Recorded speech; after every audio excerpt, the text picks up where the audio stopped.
সাম্প্রতিক সময়ে বাংলাদেশে শিক্ষক পদত্যাগ করানোর উদ্বেগজনক এক ট্রেন্ড লক্ষ্য করা যাচ্ছে। বিশেষ করে কিছু শিক্ষার্থী একত্রিত হয়ে ভয়ভীতি প্রদর্শন অথবা জোরপূর্বক পদত্যাগ করতে বাধ্য করছে। এই ধরনের কর্মকাণ্ড শিক্ষা প্রতিষ্ঠানের সামগ্রিক পরিবেশ এবং শিক্ষার মানের উপর নেতিবাচক প্রভাব ফেলছে। শিক্ষকদের জোরপূর্বক পদত্যাগ করানোর প্রচেষ্টা একটি গুরুতর মানবাধিকার লঙ্ঘনের শামিল, পাশাপাশি আমাদের দেশের প্রচলিত কিছু আইনের লঙ্ঘন। আজকের এই ভিডিওতে শিক্ষকদের জোরপূর্বক পদত্যাগ করানোর প্রবণতা নিয়ে আইনি দৃষ্টিকোণ থেকে কিছু দিক বিশ্লেষণ করার চেষ্টা করব।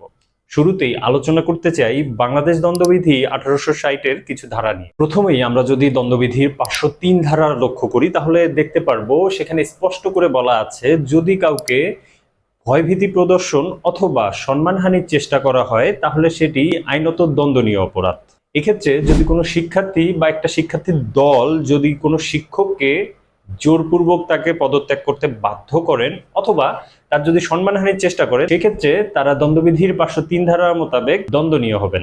এছাড়াও শাস্তি হিসাবে 2 বছর পর্যন্ত জেল অথবা জরিমানা অথবা উভয় দণ্ডে দণ্ডিত হতে পারে। দ্বিতীয়ত, দণ্ডবিধির 348 ধারা যদি আমরা লক্ষ্য করি তাহলে সেখানে দেখবো সেখানে স্পষ্ট করে বলা আছে, যদি কাউকে অবৈধভাবে অবরুদ্ধ করা হয় অথবা জোর করে যদি কারো থেকে কোনো স্বীকারোক্তি আদায় করা হয় তাহলে সেটিও একটি দণ্ডনীয় অপরাধ। অর্থাৎ কোনো শিক্ষককে যদি অবৈধভাবে আটক করা হয় অথবা জোরপূর্বক তার থেকে কোনো স্বীকারোক্তি নেওয়া হয়, সেটা হতে পারে পদত্যাগে সম্মতি জ্ঞাপন, তবে যারা এই কাজটি করবে তারা দণ্ডবিধির 348 ধারা মোতাবেক দণ্ডনীয় হবে।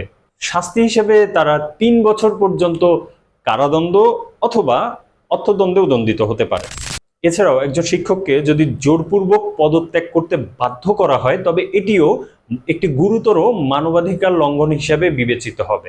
এই ঘটনায় একজন ভুক্তভোগী শিক্ষক চাইলে মানবাধিকার কমিশনে অভিযোগ দায়ের করতে পারে। এক্ষেত্রে universal declaration of human rights এর বেশ কিছু অনুচ্ছেদ লঙ্ঘিত হয়। আমরা যদি ইউডিএইচআর এর অনুচ্ছেদ 1 লক্ষ্য করি, সেক্ষেত্রে দেখব একজন মানুষের জন্মগতভাবে সমান মর্যাদা এবং অধিকার লাভের নিশ্চয়তা প্রদান করা হয়েছে। এই অনুচ্ছেদ অনুযায়ী একজন মানুষ স্বাধীনভাবে সমান মর্যাদা এবং সমান অধিকার নিয়ে জন্মগ্রহণ করে। জোরপূর্বক পদত্যাগের মাধ্যমে শিক্ষকের সম্মানহানি বা মর্যাদার হানি করার ফলে এই অনুচ্ছেদটির লঙ্ঘন হয়। অনুচ্ছেদ 5 একজন মানুষকে নিষ্ঠুরতা এবং নির্যাতন থেকে সুরক্ষা প্রদান করে। চাইলেই কাউকে শারীরিক অথবা মানসিক নির্যাতন অথবা নিষ্ঠুরতম কোনো আচরণ করা যাবে না।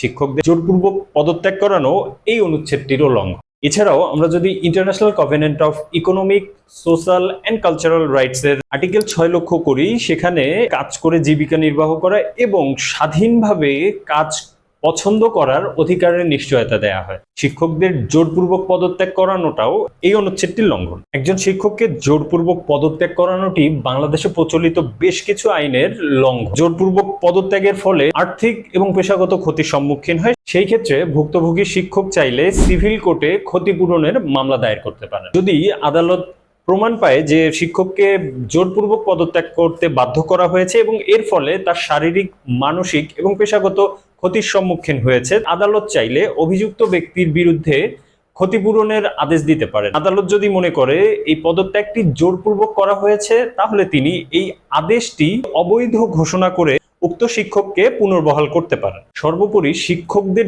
জোরপূর্বক পদত্যাগে বাধ্য করা বাংলাদেশের আইন এবং মানবাধিকার চুক্তির লঙ্ঘন। এটি শুধুমাত্র শিক্ষকদের মৌলিক অধিকার নষ্ট করে না, বরং দেশের শিক্ষা ব্যবস্থার সুষ্ঠু পরিবেশকে নষ্ট করে তোলে। এমন পরিবেশ এড়ানোর জন্য আমাদের সকলকে সম্মিলিতভাবে একত্রিত হয়ে কাজ করতে হবে এবং শিক্ষকদের প্রতি মর্যাদা রেখে স্বচ্ছ, সুরক্ষিত এবং উন্নত শিক্ষার পরিবেশ নিশ্চিত করতে হবে।